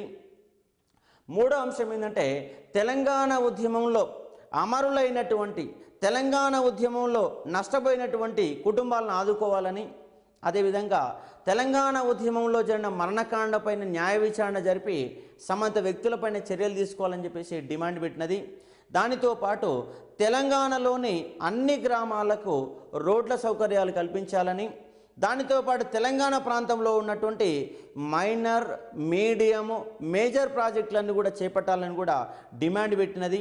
దానితో పాటు దేశంలో ప్రత్యేక రాష్ట్రాలు ఎక్కడెక్కడైతే డిమాండ్లు వస్తున్నావో వాళ్ళందరూ కూడా మద్దతు తెలపాలని చెప్పేసి తన లక్ష్యాల తీర్మానంలో ప్రవేశపెట్టుకున్నది తెలంగాణ ప్రజాసమితి. కాబట్టి 1969లో ప్రముఖ పాత్ర పోషించిన వ్యవస్థ తెలంగాణ ప్రజాసమితి. ప్రముఖమైన పార్టీ తెలంగాణ ప్రజాసమితి. కాబట్టి 69 ఉద్యమంలో ఉన్నటువంటి పార్టీ తెలంగాణ ప్రజాసమితి అయితే 2000 తర్వాత ఉద్యమాన్ని నడిపిన పార్టీ తెలంగాణ రాష్ట్ర సమితి. కాబట్టి టీపీఎస్, టీఆర్ఎస్ ఈ రెండింటిని బేరేజ్ చేసుకుని మనం చేస్తే మనకు ఎగ్జామ్లో ఎక్కువ మార్క్స్ స్కోర్ చేయడానికి ఆస్కారం ఉంది. అదేవిధంగా తెలంగాణ ప్రజాసమితితో పాటు మరొక పార్టీ పోటీ చేసినంతే పోటీ తెలంగాణ ప్రజాసమితి, దాన్ని ప్రారంభించిన శ్రీధర్ రెడ్డి. దానితో పాటు మరొక పార్టీ తెలంగాణ ప్రాంతీయ కాంగ్రెస్. ఈ తెలంగాణ ప్రాంతీయ కాంగ్రెస్ని ప్రారంభించింది ఎవరంటే కొండా లక్ష్మణ్ బాబూజీ ప్రారంభించడం జరిగింది. ఆ కొండా లక్ష్మణ్ బాబూజీ ఎన్నికల్లో పోటీ చేశాడు కానీ పెద్దగా విజయాలు మాత్రం పెద్దగా నమోదు చేయలేదు. కానీ తెలంగాణ ఉద్యమాన్ని మొత్తం ముందు తీసుకుపోయినాక మరొక పార్టీ ఏంటంటే తెలంగాణ ప్రాంతీయ కాంగ్రెస్. దీనికి మాత్రం ఏఐసిసి గుర్తింపు అనేది ఇవ్వలేదు. కానీ ప్రాంతంగా మాత్రం ఉద్యమాలు చేసి ఒక పార్టీగా మాత్రం గుర్తింపు పొందింది కాబట్టి గుర్తుపెట్టుకోవాలి. దానితో పాటు Telangana United front. United front అనేది ఒక ఎమ్మెల్యేల కూటమి, అసెంబ్లీలో ఒక వ్యవస్థగా పనిచేసినది. దీంట్లో అసెంబ్లీలో శాసనసభ యొక్క నాయకుడు నూకల రామచంద్రారెడ్డి, శాసన మండలి యొక్క నాయకుడు కె రామచంద్రారెడ్డి. వీళ్ళిద్దరు నాయకులుగా కొనసాగుతూ వల్లూరు బసవరావు నేతృత్వంలో యునైటెడ్ ఫ్రంట్ అనేది కొనసాగింది. ఇది కూడా ఒక ప్రతిపక్ష పాత్ర పోషించినది అసెంబ్లీలో. అలాగే మరొక ముఖ్యమైన పార్టీ ఏంటంటే సంపూర్ణ తెలంగాణ ప్రజాసమితి అనే దాన్ని కూడా ఏర్పాటు చేసింది ఎవరంటే సత్యనారాయణ ప్రారంభించారు. సంపూర్ణ తెలంగాణ ప్రజాసమితి అంటే టీపీఎస్ అనే పార్టీ, తెలంగాణ ప్రజాసమితి అనేది కాంగ్రెస్ పార్టీలో 1971 సెప్టెంబర్ 18వ తారీఖు నాడు విలీనమైన తర్వాత ప్రారంభమైన పార్టీ ఏంటంటే సంపూర్ణ తెలంగాణ ప్రజాసమితి. దాన్ని ప్రారంభించిందంటే సత్యనారాయణ. అదేవిధంగా తెలంగాణ ప్రజా పరిషత్ అని కూడా మరొక పార్టీ ఏర్పడింది. దీన్ని ప్రారంభించింది ఎవరంటే జగన్మోహన్ రెడ్డి మరియు జీపీ సక్సేనా, కేఆర్ రామోస్ లాంటి వాళ్ళు తెలంగాణ ప్రజా పరిషత్ అనే ఒక వ్యవస్థను కూడా ఏర్పాటు చేశారు. దాంతోపాటు ఈ యొక్క సంపూర్ణ తెలంగాణ ప్రజాసమితి దాంతోపాటు కొంతమంది ఇండిపెండెంట్స్ అభ్యర్థులు అనేవాళ్ళు 1972 ఎన్నికలలో అసెంబ్లీలో ప్రతిపక్ష పాత్ర పోషించారు. అలా ప్రతిపక్ష పాత్ర పోషించిన వ్యక్తులు అంటే రతన్ అనే ఒక వ్యక్తి ప్రతిపక్ష పాత్ర పోషించాడు. అదేవిధంగా మనకు జనవరి 8వ తారీఖు నాడు అన్నబత్తుల రవీంద్రనాథ్ దీక్షని ప్రారంభించినటువంటి ఈ యొక్క పురుషోత్తమరావు అనే ఎమ్మెల్యే కూడా ఈ యొక్క సంపూర్ణ తెలంగాణ ప్రజాసమితి తరపున ప్రతిపక్ష నాయకుడిగా వ్యవహరించారు అసెంబ్లీలో. ఇవన్నీ కూడా రాజకీయ పార్టీలకు సంబంధించిన ముఖ్యమైన అంశాలు. కాబట్టి ఎగ్జామ్లో కంపల్సరీగా 69 ఉద్యమంతో సంబంధం కలిగినటువంటి పార్టీ ఏమిటి, సంబంధం లేని పార్టీ ఏమిటి అని చెప్పేసి ఎగ్జామ్లో క్వశ్చన్ అడుగుతారు. కాబట్టి కంప్లీట్గా మనకు ఉన్నటువంటి 5 పార్టీలను గుర్తుపెట్టుకోండి. నెంబర్ 1 తెలంగాణ ప్రజాసమితి, నెంబర్ 2 పోటీ తెలంగాణ ప్రజాసమితి, నెంబర్ 3 తెలంగాణ ప్రాంతీయ కాంగ్రెస్, నెంబర్ 4 ప్రతిపక్షంగా వ్యవహరించినటువంటి యునైటెడ్ ఫ్రంట్, నెంబర్ 5 సంపూర్ణ తెలంగాణ ప్రజాసమితి, అలాగే తెలంగాణ ప్రజా పరిషత్ అనేవి ఒక 5-6 పార్టీలు మనకు ఈ యొక్క 69 ఉద్యమ కాలంలో ఉండి ఉద్యమాన్ని ముందుకు పోయిన సందర్భాలు కనిపిస్తాయి. కాబట్టి ఈ రాజకీయ పార్టీలన్నిటి గురించి కూడా ఎగ్జామ్లో కంపల్సరీ క్వశ్చన్ వస్తుంది. కాబట్టి గుర్తుపెట్టుకునే ప్రయత్నం చేయాలి అభ్యర్థులు. కాబట్టి 69 ఉద్యమము, రాజకీయ పార్టీలు. కాబట్టి అంశాలను కూడా విశ్లేషిస్తే మనకు కంపల్సరీ ఎగ్జామ్ ఏరియాలో క్వశ్చన్ రావడానికి ఆస్కారం ఉంది.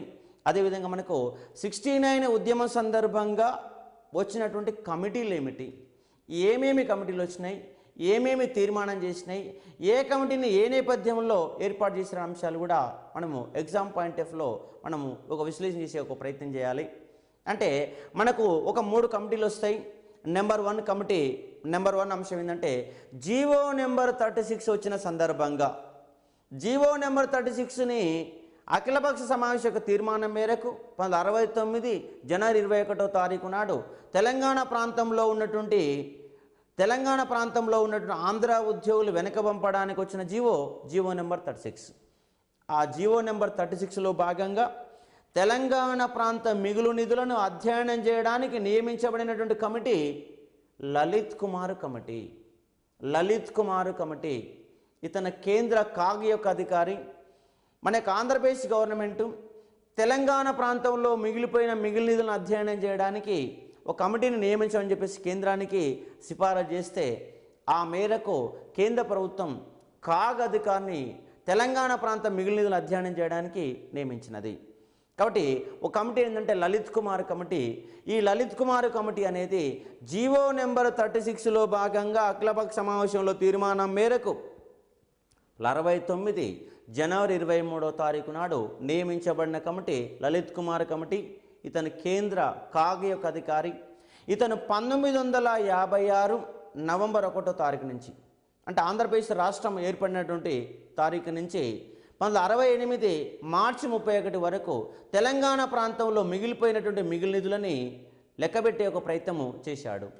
కాబట్టి ఈ యొక్క 1968 మార్చి 31 వరకు ఆర్థిక సంవత్సరంలో పరిధిలో ఉన్నటువంటి సమాచారాన్ని మొత్తం కూడా సేకరించడం జరిగింది.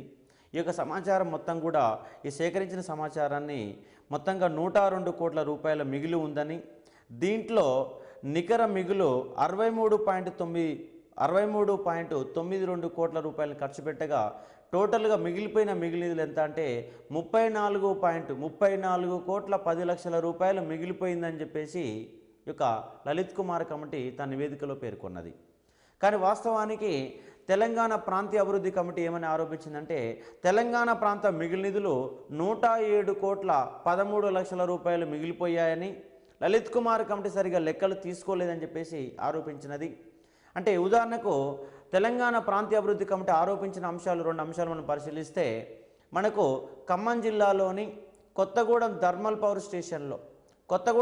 పవర్ స్టేషన్లో దాన్ని నిర్మించినప్పుడు దాని ఆదాయాన్ని మొత్తంగా కంప్లీట్గా తెలంగాణలోనే ఖర్చు పెట్టారని, కానీ కొత్తగూడెం థర్మల్ పవర్ స్టేషన్లో ఉత్పత్తి అయ్యే కరెంటును మాత్రము ఆంధ్రాకి తరలిస్తున్నారని, కాబట్టి కొత్తగూడెం థర్మల్ పవర్ స్టేషన్లో పెట్టిన ఖర్చును మొత్తము 2 ప్రాంతాల మధ్య సమంగా పంపాలని, జనాభా ప్రాతిపదికన పంచివేయాలని చెప్పేసి డిమాండ్ పెట్టినది.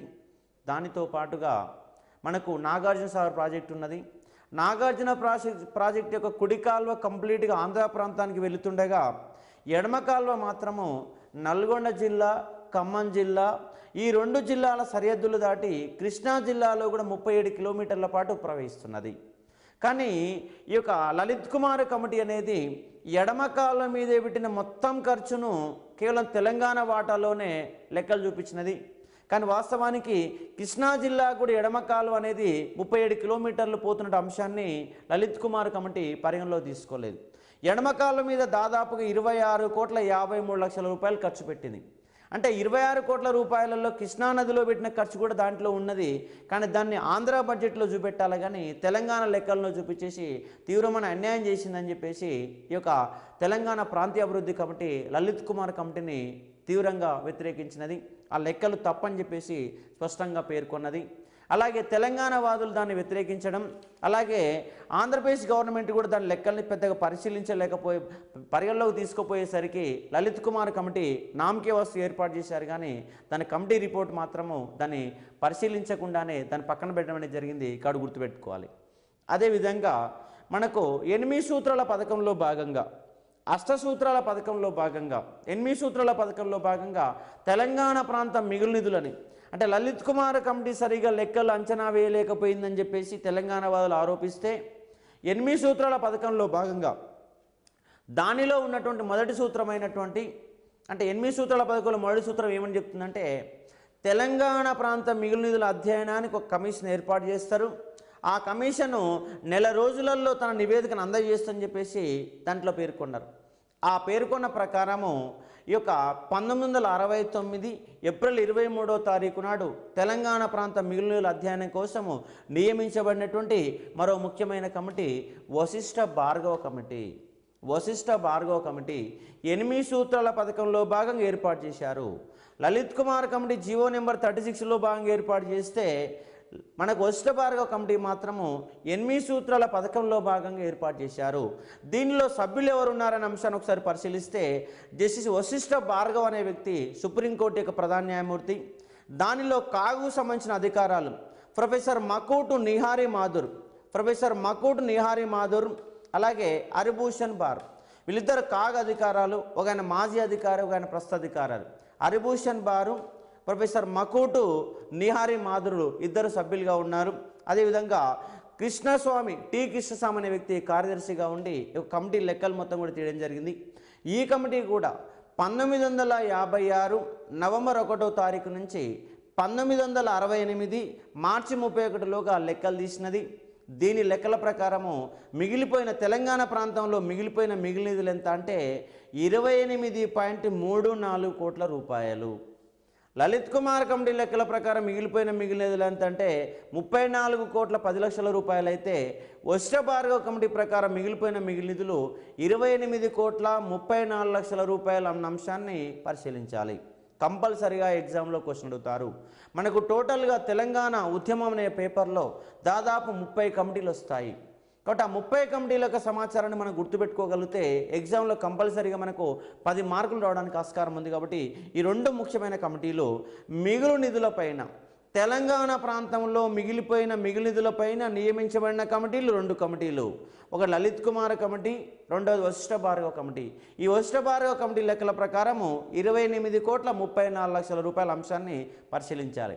అదేవిధంగా ఈ కమిటీ తన యొక్క రిపోర్ట్లో ఒక అంశాన్ని ఏమని ప్రస్తావించిందంటే తెలంగాణ ప్రాంతంలో మిగిలిపోయిన మిగిలిదులని సమకూర్చలేదని, దాని కారణంగా ఒక ప్రాంతం వెనకబడి మరో ప్రాంతం అభివృద్ధి చెందిందని, కానీ పెద్ద మనుషుల ఒప్పందం ప్రకారం ఆ మిగిలిన నిధులని దాన్ని కేటాయించాలని చెప్పేసి తన కమిటీ తన రిపోర్ట్లో పేర్కొనడం జరిగింది.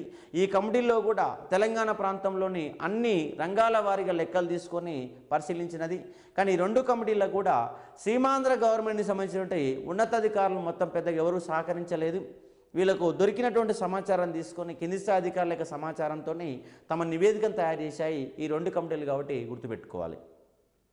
అదేవిధంగా జీవో నెంబర్ 36లో భాగంగా వివాదాస్పదం వచ్చిన నేపథ్యంలో ఒకసారి హైకోర్టు ములికీ నిబంధన రాజ్యాంగబద్ధమని, మరోసారి హైకోర్టు ములికీ నిబంధన రాజ్యాంగ విరుద్ధమని, అదేవిధంగా సుప్రీంకోర్టు కూడా ములికీ నిబంధన రాజ్యాంగ విరుద్ధము, జీవో నెంబర్ 36 చెల్లనేరదని చెప్పేసి గందరగోళమైన తీర్పులు వచ్చిన నేపథ్యంలో మన యొక్క Andhra Pradesh government central government recommend చేస్తే ఏర్పాటు చేయబడ్డ కమిటీ కైలాసనాథ్ వాంచు కమిటీ. కాబట్టి ములికీ నిబంధనలు రాజ్యాంగబద్ధమా కాదా అని అధ్యయనం చేయడానికి నియమించబడ్డ కమిటీ కైలాసనాథ్ వాంచు కమిటీ. ఇతను కూడా సుప్రీంకోర్టు యొక్క న్యాయమూర్తి. దీంట్లో సభ్యులుగా ఉన్నవారు కైలాసనాథ్ వాంచు, దీని ఒక కమిటీ చైర్మన్ అయితే దీంట్లో సభ్యులుగా ఉన్నవాళ్ళు నిరిన్ డే అనే ఒక అటార్నీ జనరల్. అదేవిధంగా అంటే అటార్నీ జనరల్ నిరిన్ డే యొక్క అటార్నీ జనరల్, ఆయనతో పాటు ఎంసీ సెతల్వాడ్ అనే ఒక మాజీ అటార్నీ జనరల్. ఎంసీ సెతల్వాడు, నిరిన్ డే, దీని ఒక కమిటీ చైర్మన్ కైలాసనాథ్ వాంచు. ఈ ముగ్గురితోటి ఒక కమిటీని ఏర్పాటు చేసి ములికీ నిబంధన రాజ్యాంగబద్ధమా కాదా అని అధ్యయనం చేయడానికి కమిటీ నియమించారు. మళ్ళీ 69 ఏప్రిల్ నెలలో దీన్ని నియమించడం జరిగింది. ఏప్రిల్లో నెలలో నియమించినప్పుడు ఇది 2-3 నెలల పాటు అధ్యయనం చేసి ములికీ నిబంధనలు రాజ్యాంగ విరుద్ధము, భారత రాజ్యాంగంలోని ప్రాథమిక హక్కులైనటువంటి ఆర్టికల్ 13 సెక్షన్ 3 అనేది దీని విరుద్ధంగా పనిచేస్తున్నది. కాబట్టి ములికీ నిబంధనలు అమలు చేయాలంటే భారత రాజ్యాంగాన్ని సవరణ చేయాలి. కాబట్టి ప్రాథమిక హక్కులను సవరించే అధికారం అంటే పార్లమెంటుకు లేదని, కాబట్టి 16(3) ఆర్టికల్ 13 సెక్షన్ 3 ప్రకారం దీని విరుద్ధంగా ఉంటుందని, ఒకవేళ ములికీ నిబంధనలు అమలు చేయాలంటే దాన్ని రాజ్యాంగాన్ని మార్చాలని చెప్పేసి ఇది తీర్మానం చేయడం జరిగింది. కమిటీ రిపోర్ట్లో చెప్పడం జరిగింది. కాబట్టి ములికీ నిబంధనలు రాజ్యాంగ విరుద్ధమని స్పష్టంగా పేర్కొన్న కమిటీ కైలాసనాథ్ వాంచు కమిటీ. ఈ కమిటీ మరి ఏమంటదంటే పార్లమెంటు చట్టం చేసే అధికారం, అంటే ఒక రాష్ట్రంలో ఒక్క ప్రాంతానికి మాత్రమే రిజర్వేషన్లు అమలు చేసే అధికారం పార్లమెంటుకు లేదని, ఒకవేళ రిజర్వేషన్లు అమలు చేయాలంటే భారతదేశంలో ఏదో ఒక రాష్ట్రానికి రిజర్వేషన్లు అమలు చేయవచ్చని, కానీ ఒక రాష్ట్రంలో భాగంగా ఉన్నటువంటి సగం ప్రాంతానికి రిజర్వేషన్లు అమలు చేసే అధికారం పార్లమెంటుకు లేదని చెప్పేసి తన యొక్క కమిటీ రిపోర్ట్లో పేర్కొన్నది కైలాసనాథ్ వాంచు కమిటీ. కాబట్టి 69 ఉద్యమం సందర్భంగా ఉన్న కమిటీలు 3 కమిటీలు. ఒకటి లలిత్ కుమార్ కమిటీ, రెండవది కైలాసనాథ్ వాంచు కమిటీ, మూడవది వశిష్ఠ భార్గవ కమిటీ. వశిష్ఠ భార్గవ, కైలాసనాథ్ వాంచి 2 కమిటీలు మిగిలిన మీద అధ్యయనం కోసం ఏర్పాటు చేస్తే కైలాసనాథ్ వాంచు కమిటీ అనేది ఈ యొక్క భారత రాజ్యాంగంలో పేర్కొన్నటువంటి ములికీ నిబంధన రాజ్యాంగబద్ధమా కాదా అని అధ్యయనం చేయడానికి నియమించబడిన కమిటీలు. కాబట్టి ఈ 3 కమిటీలు మనము అధ్యయనం చేసే ఒక ప్రయత్నం అనేది చేయాలి. అదేవిధంగా మనకు 1971 సెప్టెంబర్ 15వ తారీఖు నాడు కాసు బ్రహ్మానందరెడ్డి తన యొక్క ముఖ్యమంత్రి పదవికి రాజీనామా చేశాడు. కాబట్టి కాసు బ్రహ్మానందరెడ్డి ముఖ్యమంత్రి పదవికి రాజీనామా చేసినప్పుడు తెలంగాణ ప్రజాసమితిని కాంగ్రెస్ పార్టీలో విలీనం చేసిన వ్యక్తి ఎవరంటే మర్రి చెన్నారెడ్డి. వాస్తవానికి మర్రి చెన్నారెడ్డి యొక్క తెలంగాణ ప్రజాసమితిని బలవంతంగా విలీనం చేశారు. ఎలా అంటే శ్రీమతి ఇందిరాగాంధీ 1972లో మళ్ళీ అసెంబ్లీ ఎన్నికలు రాబోతున్నవి. అసెంబ్లీ ఎన్నికల్లో తెలంగాణ ప్రజాసమితి అనేది పోటీ చేస్తే కాంగ్రెస్ పార్టీకి పుట్టగతులు ఉండవు. కాబట్టి ఎలాంటి పరిస్థితుల్లోనైనా తెలంగాణ ప్రజాసమితి నిర్వీర్యం చేయాలని శ్రీమతి ఇందిరాగాంధీ కుట్రలు బన్ని ఆ తెలంగాణ ప్రజాసమితిలో ఉన్నటువంటి 10 మంది ఎంపీలలో 8 మందిని కూడా తన వైపు తిప్పుకున్నది. ఒక హన్మకొండలో ఉన్నటువంటి ఒక ఎస్బీ గిరి, కరీంనగర్ నుంచి పోటీ చేసినటువంటి ఒక సత్యనారాయణ, ఇద్దరు మాత్రమే తెలంగాణ ప్రజాసమితి వైపు ఉన్నారు. మిగతా వాళ్ళందరూ కూడా ఇందిరాగాంధీ వైపు మళ్ళడం జరిగింది.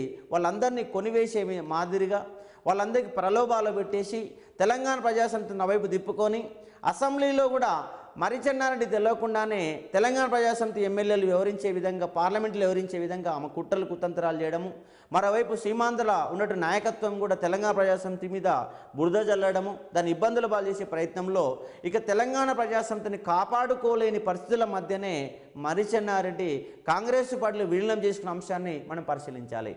కానీ చాలామంది మర్రి చెన్నారెడ్డిని తెలంగాణ ఉద్యమదేవిగా పేర్కొంటారు. కానీ మర్రి చెన్నారెడ్డి తప్పని పరిస్థితుల్లోనే కాంగ్రెస్ పార్టీలో విలీనం చేశాడు తప్పితే ఆయనంతగా చేయలేదు. బలవంతంగా చేసే పరిస్థితులు కల్పించారు. అలా కల్పించిన నేపథ్యంలోనే సెప్టెంబర్ 18వ తారీఖు నాడు తెలంగాణ ప్రజాసమితిని దాంట్లో విలీనం చేశాడు. ఆ తెలంగాణ ప్రజాసమితిని విలీనం చేసినప్పుడు ఆయన కొన్ని కండిషన్లు పెట్టాడు. ఆ కండిషన్లు ఏంటంటే తెలంగాణ ప్రాంతీయ కమిటీకి ఎక్కువ అధికారాలు ఇవ్వాలి. నెంబర్ 1 కండిషన్ అంటే 6 సూత్రాల, అంటే మామూలుగా నోటి మాట మీద, అంటే అధికారిక సంతకాల రూపంలో కాకుండా నోటి మాట మీద 6 అంశాలపైన చర్చలు జరిగిన తర్వాత తెలంగాణ ప్రజాసమితిలో కల్పించాడు. ఆ 6 అంశాలు ఏమిటంటే, ఒకటి తెలంగాణ ప్రాంతీయ కమిటీకి ఎక్కువ అధికారాలు ఇవ్వాలి. అంటే 1956 పెద్ద మనుషుల ఒప్పందం ప్రకారం తెలంగాణ ప్రాంతీయ అభివృద్ధి కమిటీ ఏర్పాటైనది. దానికి ఎక్కువ అధికారాలను డిమాండ్ పెట్టారు. దానితో పాటు తెలంగాణ ప్రాంతానికి ప్రత్యేక బడ్జెట్, ప్రత్యేక లెక్కలు తయారు చేయాలని డిమాండ్ పెట్టాడు. దానితో పాటు ప్రత్యేకంగా తెలంగాణ ప్రాంతానికి ప్రాంతీయ కాంగ్రెస్ను ఏర్పాటు చేయాలని డిమాండ్ పెట్టాడు. అదేవిధంగా ములికీ నిబంధనలు అమలు చేయాలని డిమాండ్ పెట్టడం జరిగింది. దానితో పాటు మరో ముఖ్యమైన అంశం ఏంటంటే ప్రత్యేకమైన పరిస్థితులలో మరోసారి తెలంగాణ ఉద్యమాన్ని తిరిగి తోడవచ్చని చెప్పేసి డిమాండ్ పెట్టాడు. చివరి అంశం ఏంటిదంటే కాసు బ్రహ్మానందరెడ్డిని, ఆంధ్రప్రదేశ్ ముఖ్యమంత్రిగా ఉన్న కాసు బ్రహ్మానందరెడ్డి పదవి నుంచి తొలగించాలని డిమాండ్ పెట్టారు. అంటే మొదటి 5 సూత్రాలు మాత్రం అమల్లోకి రాలేదు, కానీ చివరి సూత్రమైనటువంటి కాసు బ్రహ్మానందరెడ్డిని మాత్రము ముఖ్యమంత్రి పదవికి వెళ్ళి తొలగించడం జరిగింది. అలా సెప్టెంబర్ 15వ తారీఖు నాడు 1964లో అధికారికంగా ముఖ్యమంత్రి బాధ్యతలు చేపట్టిన కాసు బ్రహ్మానందరెడ్డి 67లో ఎన్నికల తర్వాత మరోసారి ముఖ్యమంత్రి పదవిని చేపట్టిన కాసు బ్రహ్మానందరెడ్డి 1971 సెప్టెంబర్ 15వ తారీఖు వరకు ముఖ్యమంత్రిగా వ్యవహరించాడు. ఆయన ముఖ్యమంత్రిగా ఆయన టర్మ్ అయిపోయిన తర్వాత, ఆయన పక్కన పెట్టిన తర్వాత ఆయన స్థానంలో ముఖ్యమంత్రి బాధ్యతలు చేపట్టిన వ్యక్తి ఎవరంటే పివి నరసింహారావు, పాములపర్తి వెంకట నరసింహారావు, పివి నరసింహారావు. అంతకుముందు ఆయన విద్యాశాఖ మంత్రిగా, న్యాయము జైళ్ల శాఖ మంత్రిగా వివిధ హోదాల్లో పనిచేశాడు. ఇతను 1957 నుంచి 1977 వరకు కరీంనగర్ జిల్లా మంతని నియోజకవర్గంకి వెళ్ళి ఎమ్మెల్యే గెలుపొందాడు. మొట్టమొదటిసారిగా దామోదర సంజీవయ్య మంత్రివర్గంలో మంత్రిగా బాధ్యతలు స్వీకరించాడు. ఈయన యొక్క సొంత ఊరు వరంగల్ జిల్లా లక్నేపల్లికి వెళ్ళి కరీంనగర్ జిల్లాకి ఆయనకి దత్తత రావడం జరిగినది. కరీంనగర్ జిల్లా వంగర గ్రామానికి దత్తత వచ్చాడు. ఇటీవల కాలంలో ఒక ఎగ్జామ్లో క్వశ్చన్ అడిగారు, పివి నరసింహారావు యొక్క సొంత గ్రామం పేరు ఏమిటని చెప్పేసి ఎగ్జామ్లో క్వశ్చన్ అడిగారు. మొన్నటి వరకు ఎగ్జామ్లో అడిగిన క్వశ్చన్ ఏమిటంటే పివి నరసింహారావు యొక్క సొంత గ్రామం వంగర గ్రామం అని చెప్పేసి ఎగ్జామ్లో క్వశ్చన్ అడిగేవారు. కానీ ఇటీవల ఆయన పుట్టిన ఊరు ఎవరని చెప్పేసి కూడా ఎగ్జామ్లో క్వశ్చన్ అడుగుతున్నారు. కాబట్టి పివి నరసింహారావు యొక్క సొంత ఊరు లక్నేపల్లి, కరీంనగర్ జిల్లా లక్నేపల్లికి సంబంధించినటువంటి వ్యక్తి. ఈ యొక్క తండ్రి పేరు పాములపర్తి సీతారామారావు, ఈ యొక్క తండ్రి పేరు. ఈ విధంగా ఈయన తల్లి రుక్మాబాయమ్మ. కాబట్టి 3 సంవత్సరాల వయసులోనే కరీంనగర్ జిల్లాకు వలస వచ్చాడు. అలా వలస వచ్చిన అతను 1957 నుంచి 77 వరకు మంతని నియోజకవర్గం, కరీంనగర్ జిల్లా మంతని నియోజకవర్గానికి వెళ్ళి ఆయన ఎమ్మెల్యేగా పోటీ చేసి పలు దఫాలుగా మంత్రి బాధ్యతలు చేపట్టాడు. చివరికి తెలంగాణ రాష్ట్ర ముఖ్యమంత్రిగా మొట్టమొదటి తెలంగాణ ప్రాంతం వాడిగా 1956 నవంబర్ 1వ తారీఖు నాడు ఆంధ్రప్రదేశ్ గవర్నమెంట్ ఏర్పడితే 1971 సెప్టెంబర్ 30వ తారీఖు వరకు 16 సంవత్సరాల వరకు ఒక్కరు కూడా తెలంగాణ ముఖ్యమంత్రి కాలేదు. పెద్ద మనుషుల ఒప్పందంలో స్పష్టంగా రాసుకున్నారు, తెలంగాణ ప్రాంతం వారికి ముఖ్యమంత్రి కానీ లేదా డిప్యూటీ సీఎం కానీ ఇవ్వాలని రాసుకుంటే ఆ యొక్క నిబంధన తుంగలో తొక్కి దాన్ని అమల్లోకి రాకుండా సీమాంధ్ర నాయకులు అనే వాళ్ళు అడ్డుకున్నారు. కానీ చివరికి ప్రత్యేక పరిస్థితుల నేపథ్యంలో, జై తెలంగాణ ఉద్యమ నేపథ్యంలో కాసు బ్రహ్మానందరెడ్డిని పక్కన పెట్టేసి ఆయన స్థానంలో పివి నరసింహారావుని ముఖ్యమంత్రిగా పదవిలో కూర్చోబెట్టడం జరిగింది. కాబట్టి ఆయన సొంత ఊరు లక్నేపల్లి అనే అంశాన్ని గుర్తుపెట్టుకోవాలి. అలాగే మీకు తెలంగాణ ఉద్యమంలో ప్రముఖ యొక్క క్యారెక్టర్స్ యొక్క వాళ్ళ యొక్క సొంత ఊళ్ళు గుర్తుపెట్టుకుంటే మనకి ఎగ్జామ్లో కంపల్సరీగా 1 మాట్లాడడానికి ఆస్కారం ఉంది. ఉదాహరణకు మీకు ఎగ్జామ్లో క్వశ్చన్ అడుగుతారు, కాళోజీ నారాయణరావు యొక్క సొంత గ్రామం ఎక్కడ అని ఎగ్జామ్లో క్వశ్చన్ అడిగితే వరంగల్ జిల్లా మణికొండ గ్రామం. అలాగే కేవీ రంగారెడ్డి యొక్క సొంత గ్రామం ఎక్కడని చెప్పేసి ఎగ్జామ్లో క్వశ్చన్ అడిగితే అది రంగారెడ్డి జిల్లా చేవెళ్ళె తాలూకా మొయినాబాద్ మండలము పెద్దమంగళారం గ్రామానికి సంబంధించిన వ్యక్తి కేవీ రంగారెడ్డి. అదేవిధంగా మరి చెన్నారెడ్డి యొక్క సొంత గ్రామం ఎక్కడంటే ఆయన రంగారెడ్డి జిల్లా వికారాబాద్ యొక్క తాలూకా సిరిపురం గ్రామానికి సంబంధించిన వ్యక్తి ఎవరంటే ఈ యొక్క మరి చెన్నారెడ్డి. కాబట్టి మరి చెన్నారెడ్డి సొంత గ్రామం సిరిపురము, కేవీ రంగారెడ్డి యొక్క సొంత గ్రామం పెద్దమంగళారము, పివి నరసింహారావు యొక్క సొంత గ్రామం లక్నేపల్లి, అదేవిధంగా కాళోజీ నారాయణ యొక్క సొంత గ్రామము మణికొండ. అదేవిధంగా తెలంగాణ ఉద్యమ సిద్ధాంతకర్త ప్రొఫెసర్ జయశంకర్ యొక్క సొంత గ్రామం ఏం గ్రామం అంటే అక్కంపేట. ఆయనది వరంగల్ జిల్లా ఆత్మకూరు మండలము అక్కంపేట గ్రామానికి సంబంధించిన వ్యక్తి ఎవరంటే ప్రొఫెసర్ జయశంకర్. కాబట్టి ఇలా సొంత గ్రామాలన్నీ కూడా మనకి ఎగ్జామ్లో గుర్తుపెట్టుకుంటే మనకు ఎగ్జామ్లో 1 మార్క్ రావడానికి ఆస్కారం ఉంది. కాబట్టి గుర్తుపెట్టుకునే ప్రయత్నం చేయండి.